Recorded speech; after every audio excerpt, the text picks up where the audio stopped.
जय हिंद मित्रांनो, तर महाराष्ट्र शासनाचा एक पॉझिटिव्ह एक चांगला जी आर आलेला आहे तो प्रतीक्षा यादीतील उमेदवारांसाठी आहे, जो वेटिंग लिस्ट मध्ये राहिलेले असतात त्यांच्यासाठी हा जी आर आलेला आहे। तर तो जी आर काय आपल्याला माहितीच आहे की आपली पोलीस भरतीची अर्ज प्रक्रिया ही सध्या चालू आहे। आज शेवटचा दिवस आहे अर्ज प्रक्रियेचा। सोबतच आता 4 ते 5 महिन्यामध्ये आपली पोलीस भरतीची पूर्ण प्रोसेस ही होत असते, आपल्याला माहितीच आहे। व आता नंतर तर वेटिंग आपल्या निवड यादी तर प्रसिद्ध होणारच आहे, वेटिंग लिस्ट प्रसिद्ध होणार आहे। तर वेटिंग लिस्ट वाल्यांसाठी हा जी आर आहे। हा जी आर फक्त आपल्या पोलीस भरतीसाठी नसून एमपीएससी, महाराष्ट्रातील एमपीएससी वगळून इतर सर्व परीक्षांना हा लागू होतो। तर तो जी आर सविस्तरपणे बघूया, त्यामुळे व्हिडिओला स्किप करू नका।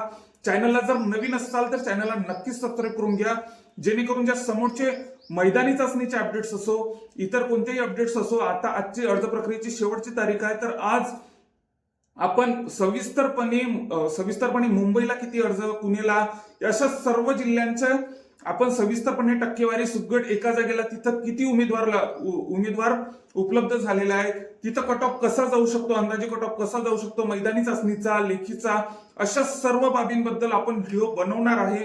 आज शेवटची तारीख असल्यामुळे आपल्याला बनवता येऊन नाही राहिला, तर नंतर आज असो की उद्या असो आपण हा व्हिडिओ बनवणार आहे, त्यामुळे चॅनलला नक्कीच सबस्क्राईब करून घ्या। तर हा जी आर प्रतीक्षा यादीतील उमेदवारांसाठी आहे। तर हा जी आर सविस्तरपणे आता आपण बघूयात।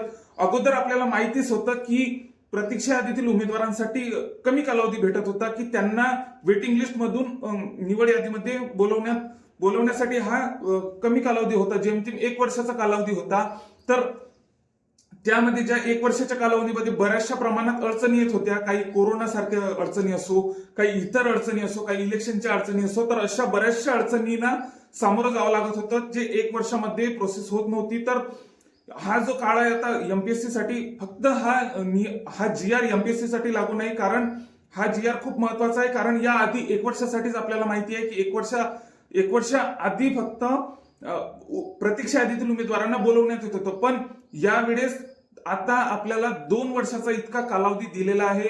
2 वर्षामध्ये म्हणजे आता आधी समजा 1 वर्षाचा कालावधी संपल्यानंतर तुम्ही कोण आणि आम्ही कोण अशा प्रकारचा, म्हणजे आपले पूर्णचे पूर्ण चान्सेस तिथेच संपून जात होती, की आता आपल्याला वेटिंग लिस्ट मधून समोर बोलवत नाही।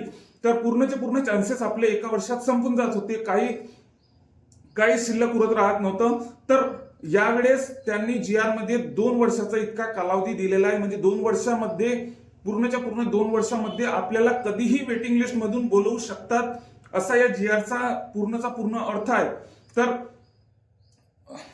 तर आता आपल्याला माहितीच आहे की आपली पोलीस भरती ही जिल्हा पोलीसचा जरी वेटिंग लिस्ट खुलली नाही तरी एसआरपीएफ असो, कारागृह असो, यांच्या वेटिंग लिस्ट ह्या 100% आपल्याला माहितीच आहे की खुलत असतात। या वेटिंग लिस्टचा बऱ्याच प्रमाणात आपल्याला फायदा होऊ शकतो आता, कारण की 2025 ची सध्या भरती चालू आहे। तर आणखी कधी भरती निघेल हे सांगता येत नाही, त्यामुळे भरतीचं काही सांगता येत नसते। त्यामुळे वेटिंग लिस्ट मध्ये जे असतात त्यांना 2 वर्षाच्या आतमध्ये कधी पण बोलवू शकतात। हा एक पॉझिटिव्ह प्रकारचा जी आर आपल्याला